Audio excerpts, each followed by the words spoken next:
नमस्कार दोस्तों, मैं आलोक शर्मा आप सभी का स्वागत करता हूं आज के इस वीडियो में। और आज मैं आप लोगों के लिए लेकर आया हूं क्लास 10th मैथ्स के कुछ इम्पोर्टेंट क्वेश्चन जो कि आपके प्रीवियस ईयर एग्ज़ाम में पूछे गए हैं। और ये सभी क्वेश्चन आपके एमपी बोर्ड के जो पुराने पेपर हैं उनमें से लिए गए हैं।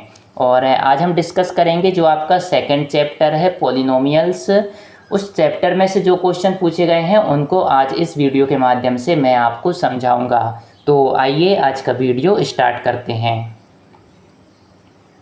सबसे पहले यहाँ पर आपसे पूछा गया है कि आपको एक क्वाड्रेटिक पॉलिनोमियल दिया गया है 3x² - x - 4 और यहाँ पर आपको इसके जीरोस फाइंड करना है। तो find the zeros of the quadratic polynomial 3x² - x - 4। तो सबसे पहले आपको पता होना चाहिए कि जो zeros of the quadratic polynomial होते हैं वो क्या होते हैं। तो ये zeros of the quadratic polynomial क्या होते हैं कि x की ये वह वैल्यू होते हैं जिनको यदि आप इस पॉलिनोमियल में रख दें तो इसकी वैल्यू वहाँ पे जीरो हो जाती है। तो x की जगह ऐसे नंबर आपको यहाँ पे रखना होता है कि उन वैल्यू को रखने के बाद ये जो पॉलिनोमियल दिया गया है इसके इक्वल में आपको जीरो मिल जाए। तो ऐसी वैल्यू आप कैसे फाइंड करेंगे? तो इसके लिए सबसे पहले जो भी आपको क्वाड्रेटिक पॉलिनोमियल दिया होता है उसके इक्वल में हम जीरो रख देते हैं, क्योंकि आपको zero of the quadratic polynomial find करना है। तो उन वैल्यू के लिए इसकी वैल्यू जीरो होगी, तो इसके इक्वल में हमने यहाँ पे जीरो रख दिया है। इसके बाद आप क्या करेंगे? इसके बाद आपको जो x² का कोफिशिएंट है, कोफिशिएंट मतलब जो x² के साथ यहाँ पे इनटू में नंबर दिया गया है, जैसे यहाँ पे 3 दिया गया है। और इसके बाद जो आपको एक कांस्टेंट नंबर दिया गया है, कांस्टेंट नंबर कौन सा है इसमें? -4। तो आपको इन दोनों का इंटू करना है। यहाँ पे 3 × -4 करेंगे तो आपको मिलेगा -12। बस इस नंबर को आपको यहाँ पर याद रखना है। और अब आपको जो बीच में यहाँ नंबर दिया गया है -x, तो इसकी जगह आपको ऐसे दो नंबर यहाँ पर रखना है जिनका आप इंटू करें तो आपको -12 यहाँ पर आना चाहिए। जो नंबर इनका इंटू करने में आया था वही नंबर इन दो नंबर का इंटू करने में आना चाहिए जो आप इसकी जगह यहाँ पर रखेंगे। जैसे -x है तो इसको हम लिख सकते हैं +3x - 4x। +3x - 4x क्या होगा? तो -x, और इनका इंटू करेंगे यदि आप +3 - 4 का तो आपको मिलेगा यहाँ पे -12। तो बस यहाँ पर आपको इतना ही चेक करना होता है और इस -x की जगह ये वैल्यू यहाँ पर रख देते हैं। तो यहाँ देख सकते हैं 3x² यहाँ पर लिखा हुआ है, -x की जगह हमने लिख दिया है +3x - 4x, और -4 की जगह यहाँ पर -4 ही लिखा है यहाँ पर। अब आपको क्या करना है? यहाँ पे इन दोनों में से आपको कुछ कॉमन निकालना है और यहाँ पर इन दोनों में से भी आपको कुछ यहाँ पर कॉमन निकालना है। तो सबसे पहले यहाँ पर आप देख सकते हैं 3x² है, यहाँ पर 3x है, तो 3x यहाँ पर आप कॉमन निकाल सकते हैं। जैसे ही 3x यहाँ पर आप कॉमन निकालेंगे तो यहाँ पर बचेगा x, तो ये हो जाएगा 3x × x करेंगे तो 3x² यहाँ पर आपको मिल जाएगा। और 3x आपने कॉमन लिया है तो यहाँ पर क्या बचेगा? यहाँ पर बचेगा 1। इनका आप इंटू करके भी देख सकते हैं, आपको ये नंबर यहाँ पर मिलना चाहिए। जैसे 3x × x करेंगे तो 3x² और 3x × 1 करेंगे तो 3x मिल जाएगा। इसी प्रकार से इन दोनों में से भी आपको कॉमन निकालना है। तो यहाँ पर आप देख सकते हैं दोनों में 4 आपको यहाँ पर दिख रहा है, तो -4 हमने यहाँ पर कॉमन ले लिया तो यहाँ पर बचेगा हमारे पास x, तो x को यहाँ पर लिख लिया। और -4 बाहर है आपका कॉमन, तो यहाँ पर बचेगा आपका प्लस का 1। और आप इनका इंटू करके भी देख सकते हैं, -4 × x करेंगे तो -4x और -4 × +1 करेंगे तो -4। इस प्रकार से आपको यहाँ पर ये इक्वेशन एक प्राप्त हो गई है।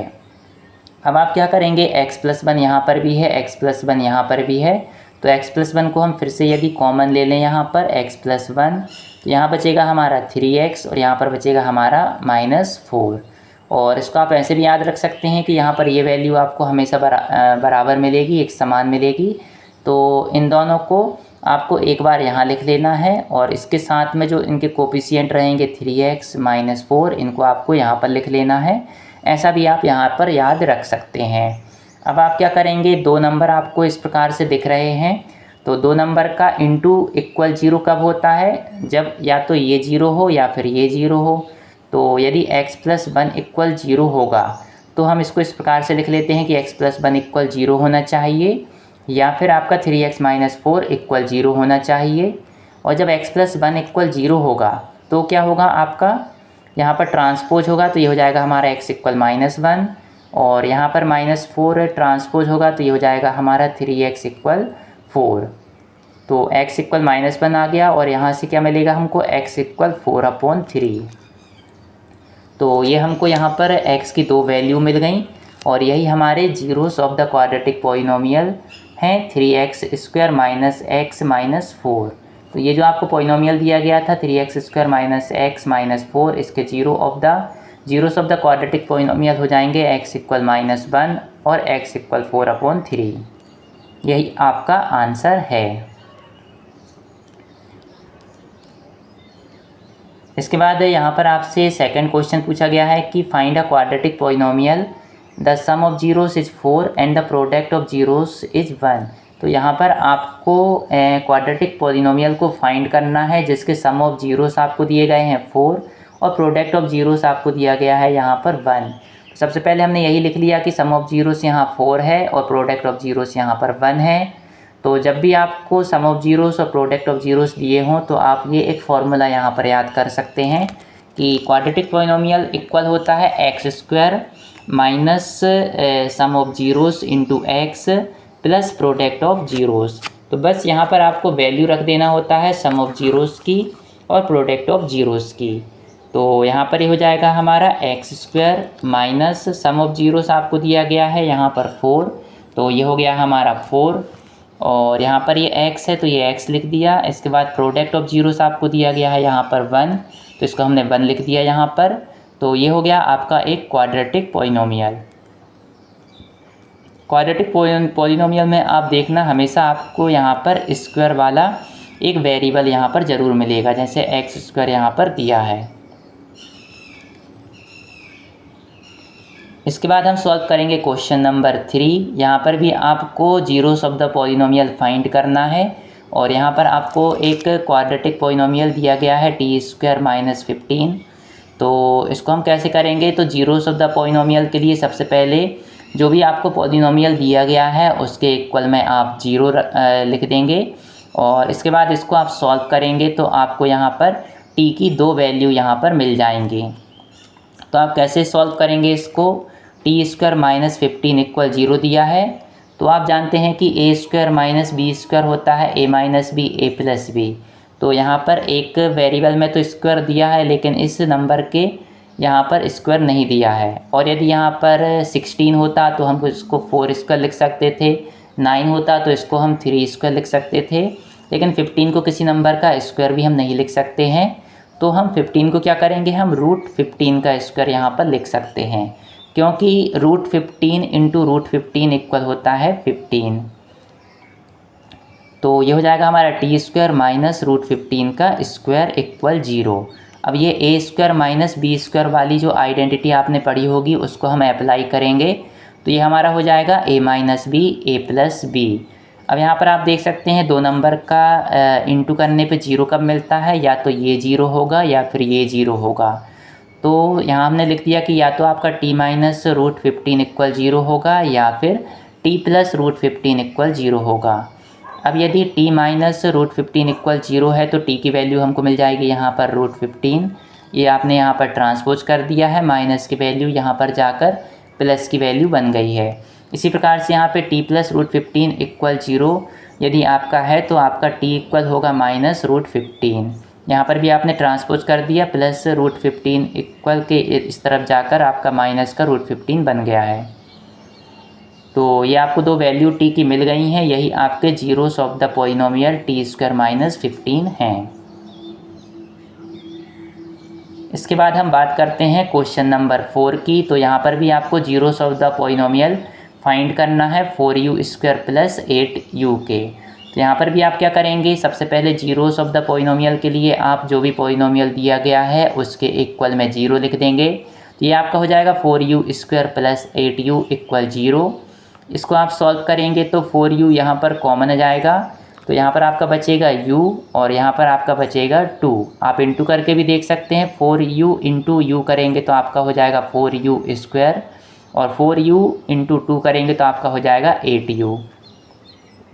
इसके बाद 2 नंबर का इंटू इक्वल 0 है, तो यहाँ पर हो जाएगा या तो 4u = 0 होगा या फिर u + 2 = 0 होगा।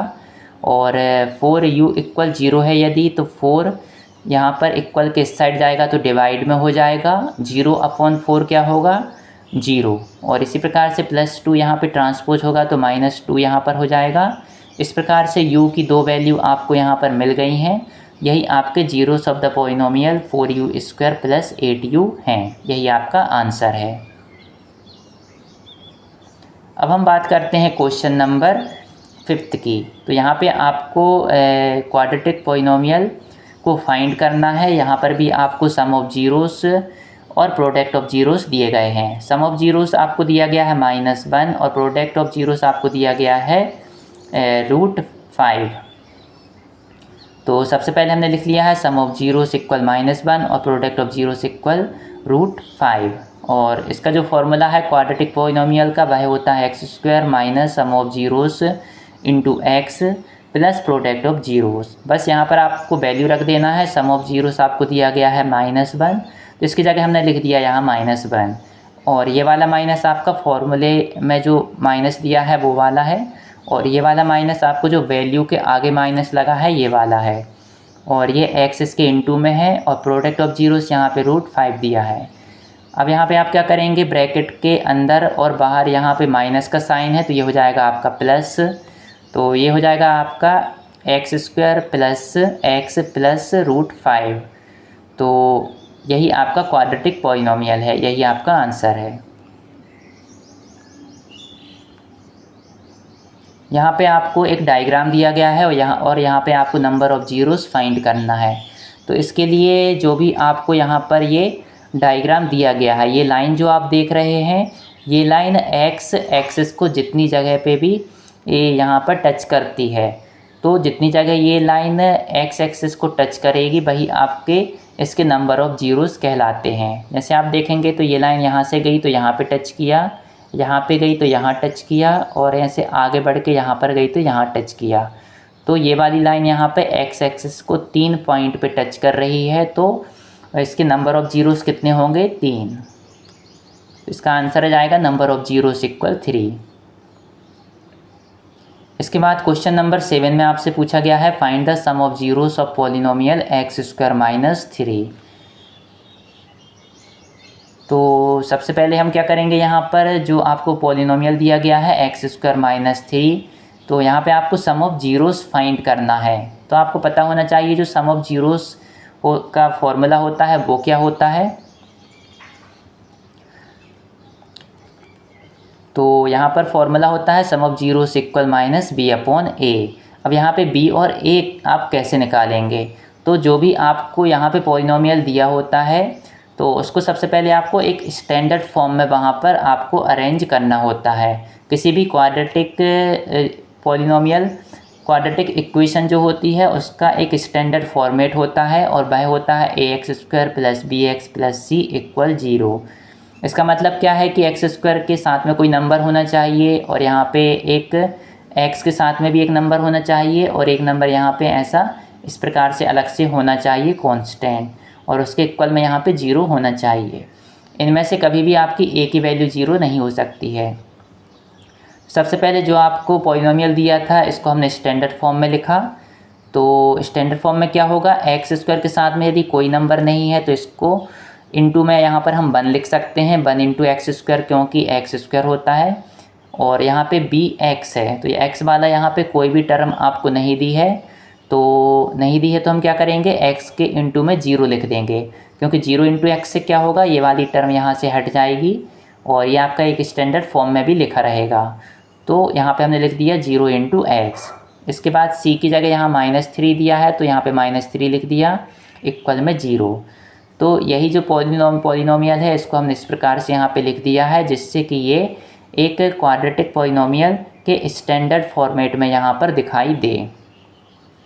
अब आप यहाँ पर क्या करेंगे, ए इक्वल आपको यहाँ पे 1 मिल गया है, बी इक्वल यहाँ पे आपको 0 मिल गया है, सी इक्वल यहाँ पे आपको -3 मिल गया है।